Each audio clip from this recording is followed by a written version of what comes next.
All right, hey everybody, welcome to Legacy Navigators. I'm super excited for this trip we have coming up, and I'm looking forward to spending time with all of you here soon. The purpose of this video today is to go over the basics, just some elementary basics of navigation, of map and compass. This course or this class that we're going to do today will give you just an overview of some of the basics and prepare you for the upcoming challenge. What I review today, we will review again in person our first night together on the course. And at the end of this training, I will give you the 3 key points of performance that I'm going to test you on upon arrival.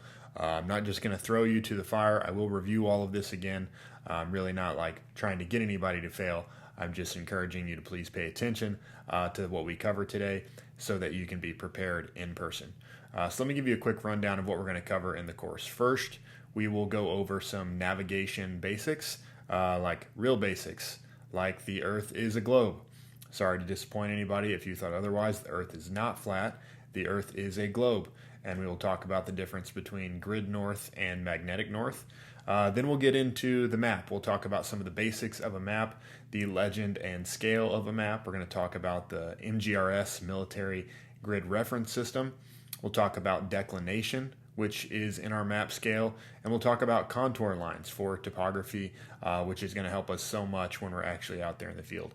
Then we're going to talk about some of the compass basics. We're going to talk about what the bezel is. We're going to talk about the arrow, the shed, really just how to use a compass. And then we'll talk about the protractor. If you don't know what a protractor is, it's this little guy, little piece of plastic that helps you measure degrees and distance on a map. And then once we cover all of those basics, we will get on the map and we will plot some points and determine bearing and distance. And that's all we need to be able to do before I meet you in San Diego. So let's jump into it. Okay, so first let's talk about the globe. This is the Earth and it is a globe. And we have a compass right here. We'll come back to the compass here in a little bit. When you use a compass, it points to magnetic north. That's the way that a compass works. And if you remember from science class, our Earth sits on an axis. It's not straight up and down. So on a map is pointing to north, which is the top of the globe. This is geographic north. But because the Earth sits on an axis, the magnetic pole is not exactly in the North Pole. If you go to the North Pole, this is where the North Pole would be. But if you follow a compass till you get north, this is where it would point you to. So when we use a map and a compass together, we have to understand that this is the way the Earth works, and magnetic north and the North Pole are not in the same place. And again, that's just because the Earth sits on an axis. So floating around in space, magnetic north is like the top of the Earth. But when you look at it from a globe standpoint, this looks like the top of the Earth. That's really all we need to understand for this course. We don't have to dive deep into the way that the Earth spins and the way that the Earth rotates around the sun. We just need to understand that magnetic north and geographic north are not the same thing. So when we come to our map and compass later, we'll learn how to make those two things work together. All right, so let's talk about our map. This is the exact same map for the area that we're going to be working in. You guys will each get a copy of this map when you get to San Diego. Let's look at some of the details and pieces of information that are on a map. As you're probably used to seeing if you've ever looked at a map, you have these lines across a map. Let's zoom in a little bit here. Right, so we have these red lines, these red boxes. These are for latitude and longitude. Just a little thing to note, you'll notice right here that the box corners don't line up exactly perfectly. And that is again because the Earth is a globe. If it were flat, all of the corners would connect perfectly. But because the top of the globe is narrower than the center of the globe, all of the box corners don't meet perfectly. Don't let that bother you, just understand that's the way that the map works. These red lines correlate to latitude and longitude. Let me zoom back out here. Correlate to latitude and longitude. Over here on the side of our map, we have two different sets of numbers. These numbers, latitude and longitude, we have latitude in the black, and then we have these blue numbers are what are called MGRS, stands for Military Grid Reference System. Those are the numbers that we're going to be using to navigate on. And these blue numbers, as you can see here, they have, instead of the red square, they have these little blue plus signs, right? And those indicate the corners of the boxes. It'll be a little bit easier to see when you've got the map in your hands, but we're just notating here, this is the map that you guys are going to use, and these are the two different types of numbers that you have on a map. You have latitude and longitude, and you have military grid reference system. We'll be navigating using the military grid reference system, and so the red lines correlate to latitude, longitude. The little blue plus signs, those are the corners of boxes that correlate to the MGRS. Let's look at what else we have on our map. So those are the numbers. Down here at the bottom of the map, we have our scale. Okay, let's zoom back in. We have our scale. So first thing to note here is the 1 to 25,000 scale, right? That's what that means is for every inch on the map or every foot on the map is 25,000 feet. And we even have a little scale on here that if you didn't have your protractor, which we'll get to here in a minute, if you didn't have a protractor, you could use a piece of paper or a string to help you measure distance and things like that. You can see right here, so let's talk about MGRS, right? This is what the map is, that's what we're going to be navigating using the map is MGRS. And all over the globe, so we talked about the globe earlier. All over the globe, it is framed into these little boxes. This is how the military grid reference system takes the entire globe, and you can't read these numbers because they're so tiny, but inside each one of these little boxes, like right here in Texas where I'm at, is a 14R, 14 Romeo, right? So if I wanted to look at a map, this is the first box that I would look at. I would find the 14 Romeo section of maps. But that's where we're navigating. We're not going to be in the 14 Romeo. We're going to be over here in 11 Sierra, right? And then we can zoom in a little bit more on that and see what that looks like. So over here in the 11 Sierra section, this is just east of San Diego where we're going to be. And so we have 11 Sierra, November Sierra. And that's the map that I have right here, right? You can see that it says 11 Sierra, November Sierra. So I've selected the correct map. All this is it's just a box, right? It's just a big box that has more grid lines on it. So we're in the 11 Sierra, November Sierra box. So now I know I've got the right map for the right piece of the earth that I'm looking at. It's a 1 to 25,000 scale. And this right here is what's called declination. We're going to come back to declination a little bit more when we get to the compass. But what these initials stand for, GN stands for grid north, also known as true north. And MN stands for magnetic north. If you remember, when we looked at the globe picture, that there's a difference between magnetic north and geographic north, right? And so what it's saying is, because we're going to be right down here, and your compass, there's an 11-degree difference between when you point at grid north versus when you point at magnetic north. If you drew a line from where we're going to be in California to grid north, it's an 11-degree difference from here over to magnetic north. So what we're going to do is, if we want to navigate according to the map, right, our compass just wants to point to magnetic north. And so let's come back to the map. If we're wanting to navigate from one point on the map, if we're wanting to navigate from here to another point on the map, well, there's going to be an 11-degree difference between where the map, on the map, this may look like 360, but the compass would point differently. So I'll get into that a little bit more later. All I wanted to cover right now is what's on our map. And our map tells us, so you don't have to figure this out. Your map tells you how to tune your compass, and we'll cover that portion later. So these are all the major things on the map, except for, I've got one more to show you, which is contour lines, right? Contour lines are these little tiny brown lines that indicate elevation.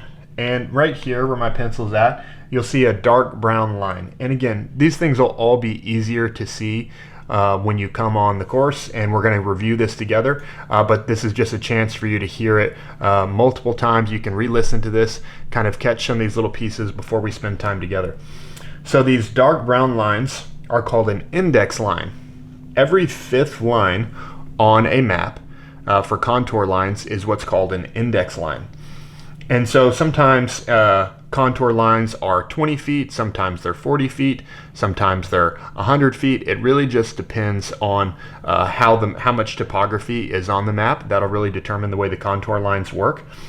And so something that I can do on this map, just if you don't understand what your contour lines are, well, I have an index line. This is a dark brown line. Those are your index lines. And this one says 5,800.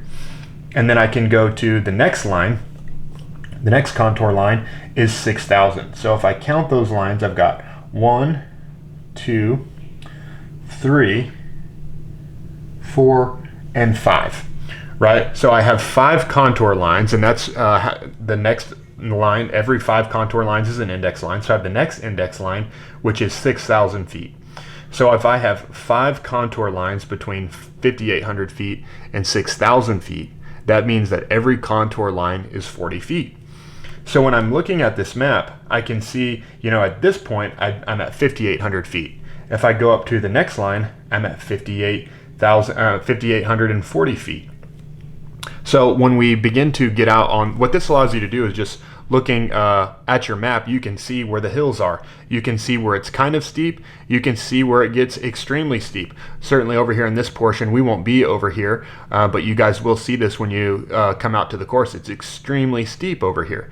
And that's why all these lines are so close together.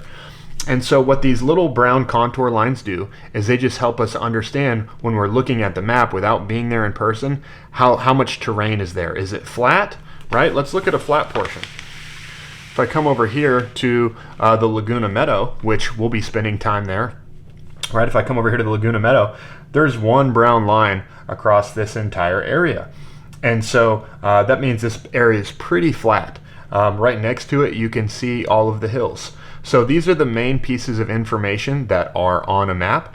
You've got your declination, which tells you the difference between true north and magnetic north.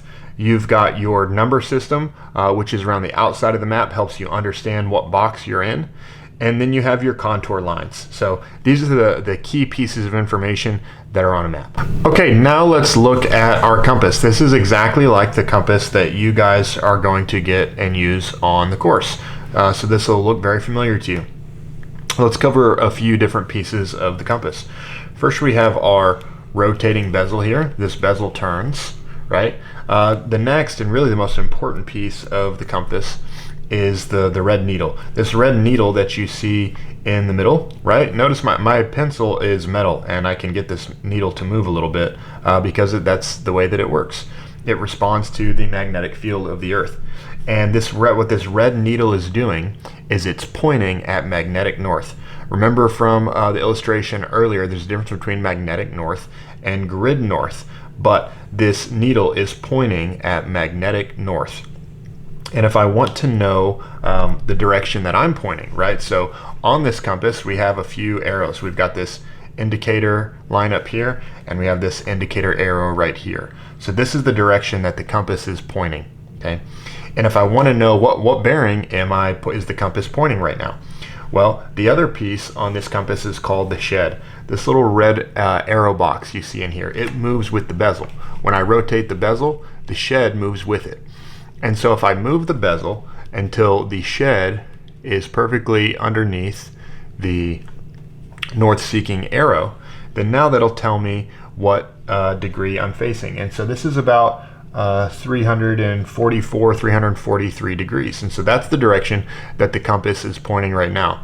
So that allows me to, now if I turn the compass, notice the needle moves, right? If I turn the compass, the needle moves. And if I want to know what direction the compass is pointing at that point, then I need to just, if I move the compass needle, I need to move the bezel again to get it into the right position, right? So that's like the real simple, easy to understand basics of a compass.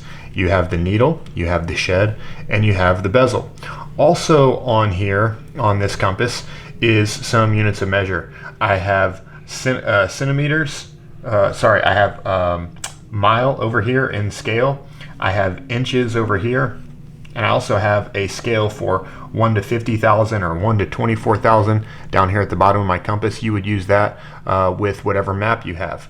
This compass is 1 to 50,000. Our map is 1 to 25,000, so we would have to half these units. But that's why we use a protractor, because a protractor is a little bit easier to use than the tiny scale that's at the bottom of this compass. But those are the main pieces. Again, we have the north point seeking arrow, we have what's called the shed, we have the bezel, and then we have our direction of travel. We can use this as a direction of travel, or we can use this as direction of travel. This is what allows us to have this compass tell us what direction we're pointing. Now let's cover one more piece, and again, I'll show you this again in person. We talked about declination. If you remember on our map, right, over here we have declination. So this is magnetic north is 11 degrees east of true north. And so on our compass, something that we're able to do is if I flip this over, and it's not easy to see, I'm zoomed in as far as I can, but on the back of the compass, I have these little numbers right here. And these correlate to what is called declination. There is a little box right here. You can see this box is pointing. Right here is the 0. I've already attuned this compass, but I'll do it again. I've got this little, on the rope that comes with the compass, I've got this little key, okay? I've got this little key. And this key goes into a slot on this compass. And if I put it in here, and if I turn it, you'll notice the little black declination indicator. As I turn, it moves, okay? And so what I'm gonna do with this compass is I'm gonna set it to 11 degrees east, right? There's numbers to the left and there's numbers to the right of the 0. You can also see that it says east declination right here. I know that's difficult to read. It'll be easier to see in person. It says east declination, west declination. So because our map says that magnetic north is 11 degrees east of true north, I'm going to attune this compass. I turn the dial until I get to 11 degrees east on the declination on the back. And so now what this does for me is it means that magnetic north is the same as true north on my map. Otherwise, every time I pulled a bearing or a coordinate from the map, I would have to do some math. Now that I've set up my compass, if my map says 360 degrees north and my compass says 360 degrees north, now I know they're pointing in the same direction. So those are the basics of the compass. Again, I'm going to go over just the nomenclature. We have the north pointing arrow, we have the shed, which is the little red box underneath, we have the rotating bezel, and then we have direction of travel. Direction of travel is the arrow or the indicator up here. And those are the basics of the compass. Okay, now we've got our last tool here, which is the protractor. And the protractor can be a little scary because there's a million numbers on there. But let's go over some of the numbers that we want to use on the protractor. We use the protractor for two things. It's a tool that's easier to use instead of the compass. The compass has a couple tiny little numbers on there. Protractor is a lot easier to use on our map when we start trying to measure bearing and distance. So let's talk about how we would measure bearing. First off, we've got on here is a compass, right? We've got north, south, east, and west. And so if you know your compass, you know that north is 360 degrees, that south is 180 degrees, east is 90 degrees, and west is 270 degrees. You'll notice there's two sets of numbers on here, right? Looking up here at the top, we have a 10, right? This would be 10 degrees, but also it has a 350. Why does it have a 350? Just because that would be the reverse direction. Let me give you an example, right? So say we have, this is where we are right now. Let's make our pretend map. This is where we are right now, and this is where I want to go. So I'm gonna put my compass square here right over the X that I just drew on the map, and I can see underneath, that's why this is transparent, I can see the point that I want to get to up here. Right, so I'm going to level this compass, and then I can see my point here. This is the point that I want to get to. So now using my protractor, what that tells me is if I count these little dots, so this is 10 degrees, this would be 15 degrees. So this is about 13 and a half, 14 degrees from where I'm at to where I want to go. And the other numbers here, these tell me what the direction is coming back towards me. So 340, 345, 346, or 347 would be the direction coming from this way back to home. And the easy way to remember which one it is, besides you have your sanity check that north is 360, going east is 90 degrees, right? That's your sanity check. But also, if I'm going from here to here, well, the first number I'm going to encounter is the 10 or the 20. If I'm coming from the outside in, the first number I encounter is these bigger numbers. So that helps you remember which number it is when you're using the protractor. But the best thing you can do is just think about the compass rose. And so if I know I'm going just to the right of north or just east of north, 350 would not be the right heading. So one of the primary things we use the protractor for is to understand our bearing, right? We're going to plot points on the map, and I want to know how to get from point A to point B, right? Here's the other thing that we're going to use the protractor for. And I'm working on white paper now. We'll go to the map here in just a second. The other thing I'm going to do is I'm going to use the scale. If you remember, our map is set to a 1 to 25,000 scale. Right, so when we get out there and navigate, we're going to have to know what direction we're going and what distance it is from each point. And so let's say we have point A right here. We have point A, and then right over here we have point B. And I want to know what the distance is from point A to point B. Well, I've got this awesome little scale right here. It's set to 1 to 25,000. And so if I line up my lines as accurately as I can measure that distance. See, so this stands for 100 meters, 200 meters, 300 meters, 400, 500. In each of these little lines, there's 4 little lines between the big tick marks, which means that each little line is 20 meters.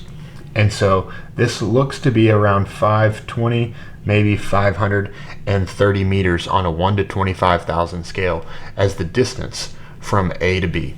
So that's what we use the protractor for. The protractor is going to allow us to understand a heading. What would be the heading from A to B? This looks like it would be right at 90 degrees to go from A to B. And then I already used my scale to determine the distance. It's around 530 meters. So if I was out in the field standing at point A, all I would need to do is use my compass to help me point at point exactly 90 degrees, and then I would walk for 530 meters and I would be at point B. So this is where the protractor is going to help us out when we plot points on the map. So that is the protractor. Okay, so we are back on the map, and now we're going to cover probably the most important piece of using map and compass is learning what's called plotting. Okay, plotting means to take a point and plot it on the map. To be able to plot on the map, remember we have our numbers over here on the sides. You probably can't read this, it's really small, but this says 38, this says 39, this says 40. And then up here at the top of our map, we also have numbers as well, right? I've got 49, 50, 51. One of the things I'll help you do with your map, let me zoom in here.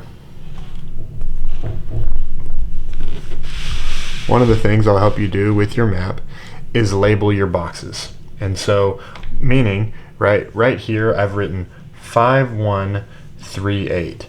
51 is the number up at the top of the map, and 38 is the number over on this side of the map, on the left side. So up at the top, there's a 51, and then over here on the left, there's a 38. These numbers came from the top of the map, and so now I know my boxes, right? This little corner right here is 5138. This little corner right here is 5038. I've got another one up here, 5039, and another one right here, 5139. So I've labeled all the corners of these boxes. And so when we get a grid for MGRS, let me tell you how an MGRS grid works. Right, so if you remember our map, we are in the 11 Sierra, November Sierra section of a map. And so grids in the military are either an 8-digit or a 10-digit grid. An 8-digit grid means accurate to 10 meters, or a 10-digit grid means accurate to 1 meter. Let me give you an example of an 8-digit grid. 8-digit would be 5020 and 3840.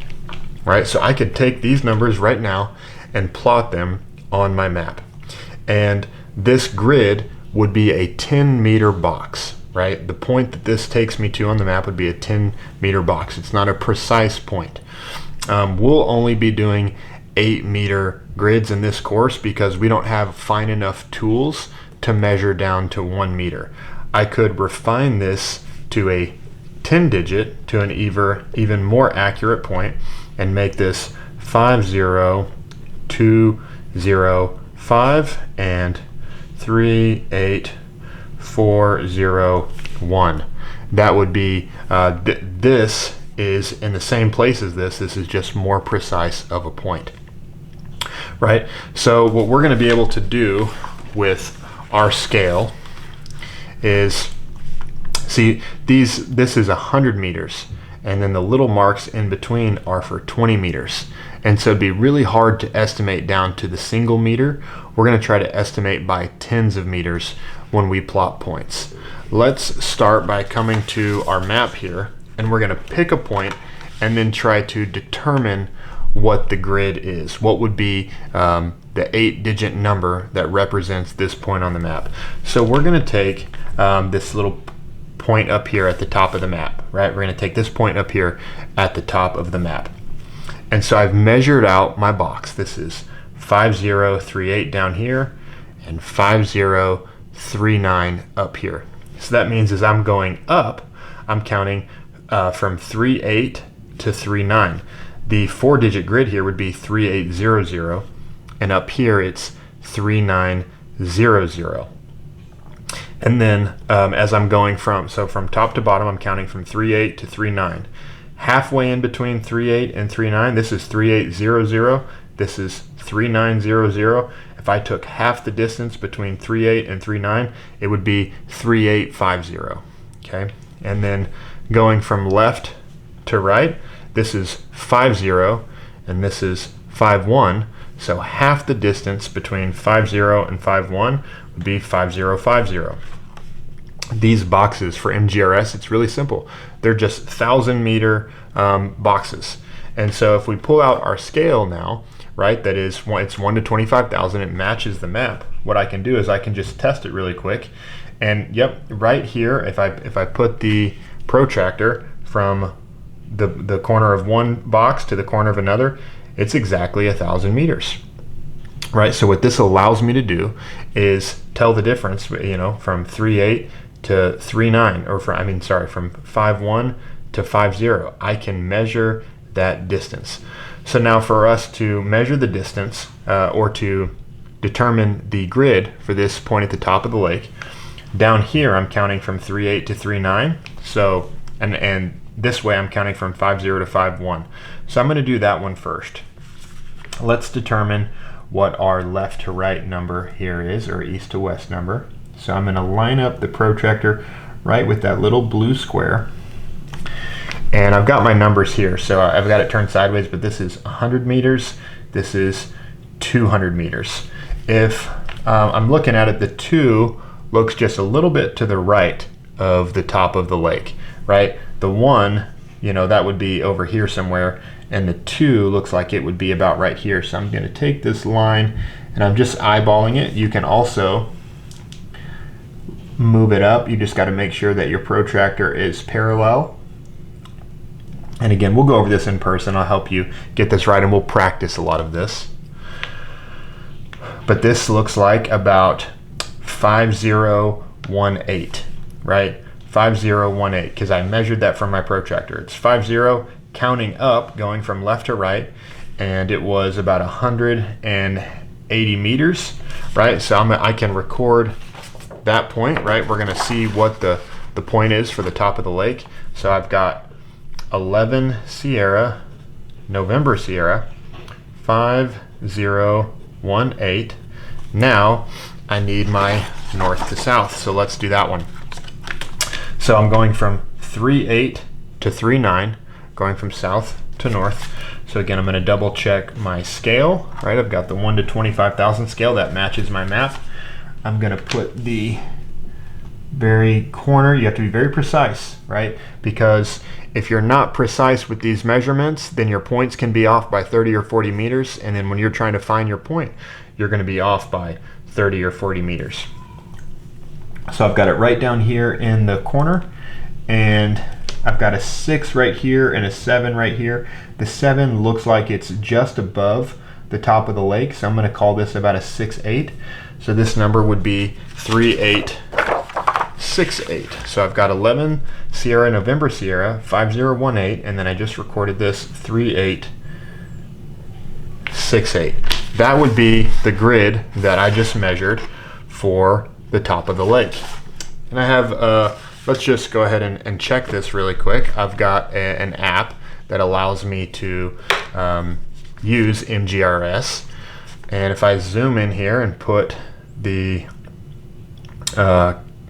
needle right on the top of the lake, I'm in the same area on my phone using this app. Yep, I've got 11 Sierra, 5018, 3863.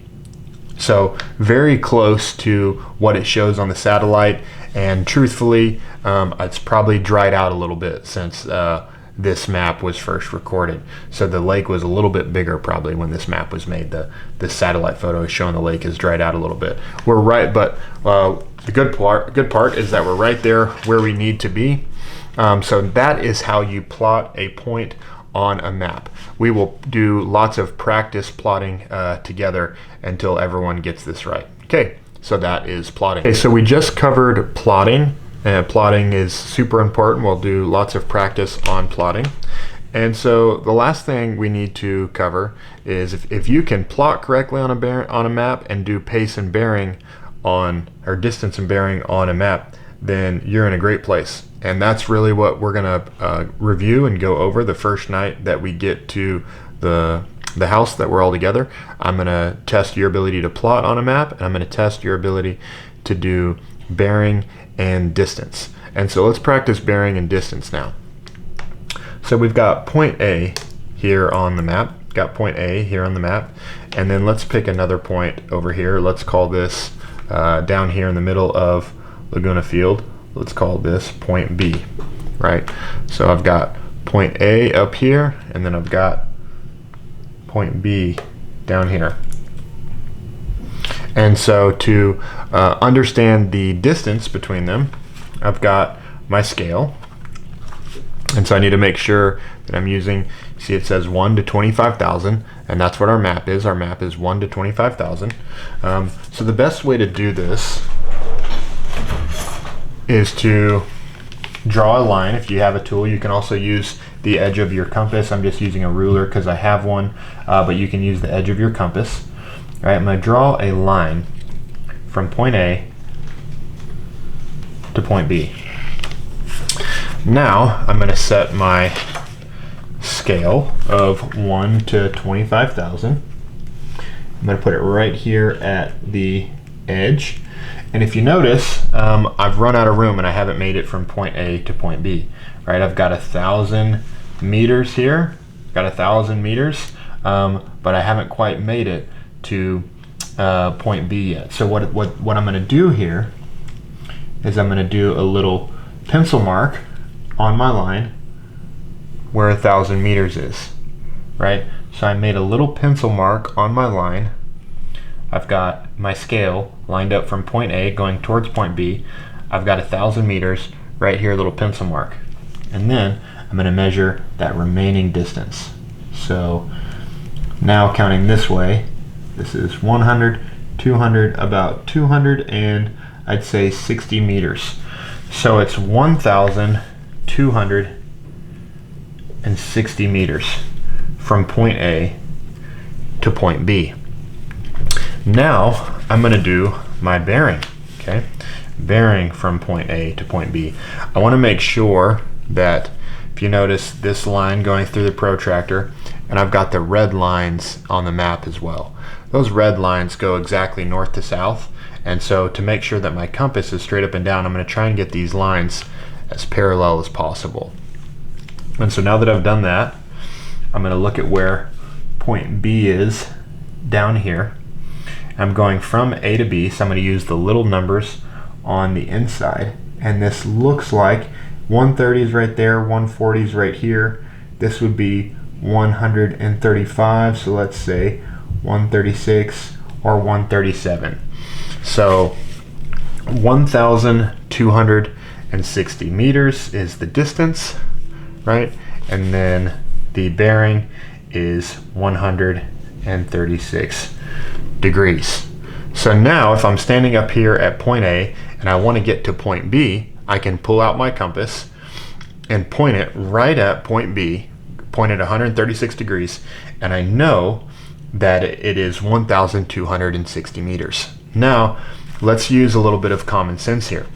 We can see that we have some terrain. So this is getting into, this is our last section, and let's talk about what's called terrain navigation. This is what I'm demonstrating for you here on the map. We'll walk through this. We will come out here to these points and we'll practice this exercise. If I'm up here at the top of the lake, I could walk a straight line. Could walk a straight line from point A to point B, but that would require me to walk. This is a forested area. You can see all the green, and I'm going to walk up over a hill, back down a hill, and then I'm going to walk up over another hill and back down a hill. This wouldn't be the easiest path. One thing I could do is, I know that this point here is on the towards the bottom of the lake, and past this little, you'll see this is like, it's you notice this is like a flat meadow with no greenery in it, and then this is like an island or a mound out in the middle of the meadow. And so what I could do is just walk along the bottom of the lake, right? And then I'll see this big hill in the middle of the meadow, and I can walk around to the back side of that. And the easiest way to find this point, this would be out in the middle of the meadow, the easiest way to walk directly to that point is we have what's called a known point. And so if I walk to the, say I walk to the top of this little hill, now instead of trying to walk 1,260 meters through trees, up a hill, down a hill, past a creek, up over a hill, back down a hill, here's what I could do instead. I could walk to this hill that's out here in the middle of the meadow, and now I'm going to walk to the highest point on the hill. All I have to do is just walk to this hill and just keep going up until I get to the highest point. And now instead of trying to walk from point A to point B, I'm going to draw this line right here from point B to the top of that little hill. And that is only, let's look at our scale, from the top of the hill to point B is about 360 meters. It's about 360 meters. And the bearing, I can use my ruler here, or I can use a piece of paper. You can also use a piece of string to help you get the right line. From the top of that hill to point B looks like right about 110 degrees. And so now instead of walking 1,260 meters from point A up over a hill, through the trees, back down the hill, over a creek, up another hill, down another hill, and trying to get my bearing correctly and my pace correctly through all of that difficult terrain, I'm going to walk around the big hill, and I'm going to walk right over here and just come up to the top of this hill, and then I'll go 360 meters at 110 degrees. So what I just demonstrated is how to do pace and bearing, right? I know from A to B, it's my pace and bearing. But what I can also do is what's called terrain navigation. If I understand where the lake is, I can walk down to the edge of the lake. It's easy to see where the lake is. It's an easy body to recognize. And then I'll see this hill that's in the middle of the meadow. And so I can use that as a reference point. I'll walk to the top of that hill, and then I'm going to know where I am. If I'm on this little hill that's in the middle of the meadow and I'm on the highest point, I already know exactly where I am on the map. And now it's a much shorter distance and easier walk from here to here instead of from A to B. So I've covered 2 points here. I've covered how to do bearing and distance, right? We did distance and bearing from point A to point B. And I also covered what we'll spend the majority of our time talking about in the field of how to do terrain navigation, how to navigate in an easier way. Instead of just pointing my compass and putting one foot in front of the other for 1,200 meters, I can terrain navigate down the lake, up the hill, and then it's a much shorter distance with my compass in front of me. And so that is pace and bearing and terrain navigation. All right, so I know that probably feels like, as we said in the military, drinking from a fire hose. That was less than a half hour or around a half hour, but you're going to feel like that was a lot of information to digest. Well, just remember, we're going to be spending 3 full days together. There's a lot of time to grasp this information. I would encourage you to watch this back multiple times. Dads, why don't you watch through it yourself? Feel like you get a grasp of the content and then begin to watch through it with your son. I would say watch this probably at least twice so you're just familiar with the concepts. And then once you get the map in your hands and the compass in your hands, and we do all of this stuff together, we're going to practice plotting. We're going to practice bearing and distance. We'll do all these things together, and then you'll be fully ready for us to go out in the field. So I'm so looking forward to being with you guys. Make sure you put in the time before we get there. That way it feels a little bit easier once you have the materials in your hand. Can't wait to be with you.